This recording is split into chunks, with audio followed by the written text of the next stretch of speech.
Aujourd'hui, c'est encore une étape de transition. Au premier plan lors du briefing, Philippe et Cyril Moine, respectivement âgés de 50 et 70 ans. Cette aventure, c'est leur cadeau d'anniversaire. Alors pas question pour cet équipage du pays de Montbéliard de foncer et de malmener la voiture. Leur priorité à eux, c'est le plaisir. Première halte sur les hauteurs de Fès. Alors on est bien un petit peu de tourisme. Ah oui, tourisme, là, ouais. C'est la première fois que je vais au Maroc. Ah, c'est vraiment chouette, hein. Ça change. Hein. C'est pas Paris-Dakar, hein. C'est vraiment tranquille, quoi. Tranquille, c'est bien. C'est une bonne expérience.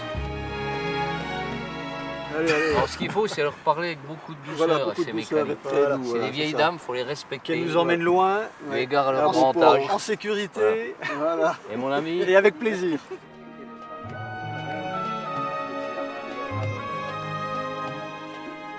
Fès, il y a 3 Médinas, la ville nouvelle, la ville moyenne et la ville ancienne. Dans la Médina, vous avez il y a 250 mosquées, 14 portes d'entrée dans la Médina. Et chaque quartier, il y a 4 choses qu'on peut regarder obligatoires. Une fontaine, une mosquée, boulanger et une école coranique pour les enfants. Merci beaucoup. Shukran. Sur les hauteurs de la cité marocaine, une bonne partie des équipages fait la pause. La route sera longue et la bonne humeur indispensable. c'est du thé. Avant tout, on aime la convivialité, le partage entre amis, vous voyez. On a tout rassemblé tout le monde C'est à qui ici. l'analyse de ce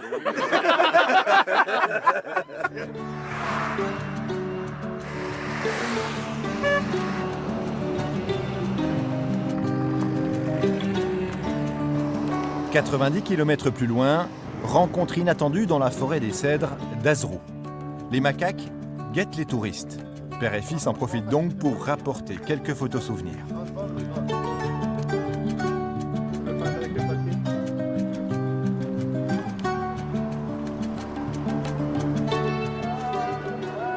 Il est midi, l'heure de la prière du côté du lac d'Ifra. Les équipages s'apprêtent à déjeuner au bord de l'eau lorsque des enfants arrivent. Les enfants sortaient de l'école et puis donc ils sont venus nous voir au niveau des voitures et puis après donc j'ai décidé de distribuer les habits qu'on avait emmenés depuis l'Alsace. Moi j'avais demandé à mes collaborateurs, parce que j'ai une société, de récupérer des vêtements. Donc c'est le moment de les distribuer. Voilà. 5-6 ans. Alors attends. Il fait très froid là, ils ont pas grand chose mais ils ont quand même le sourire. Hein. C'est important. L'étape du jour, entièrement goudronnée, aura fait 333 km de Meknès jusqu'au bivouac de Boulajou. Un bivouac glacial, pluvieux. Mais au briefing du lendemain matin, la chaleur règne dans les cœurs, c'est le moment de la remise officielle des dons des équipages aux associations locales. On s'est renseigné auprès des organisateurs du 205 Africa Red qui nous ont dit qu'ils avaient besoin de fauteuils roulants. Et donc nous on s'est renseigné un petit peu à droite, à gauche, prendre des informations. Et on a eu la chance de trouver 2 fauteuils roulants qu'on a décidé d'emmener. Et puis ça fait notre bonheur et ça fait surtout l'heure, donc c'est impeccable, quoi. Allez. C'est bien ça. Les enfants sont contraints d'aller à pied. Des fois, on fait 4 km jusqu'à 10 km pour aller chercher l'école.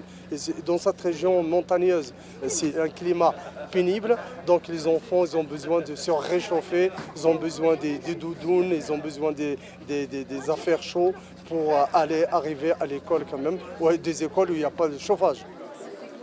Après une petite célébration festive, les équipages reprennent la route. Les étapes à venir seront longues, magnifiques et difficiles, vous le verrez demain, pour les 2 équipages 100% féminins engagés.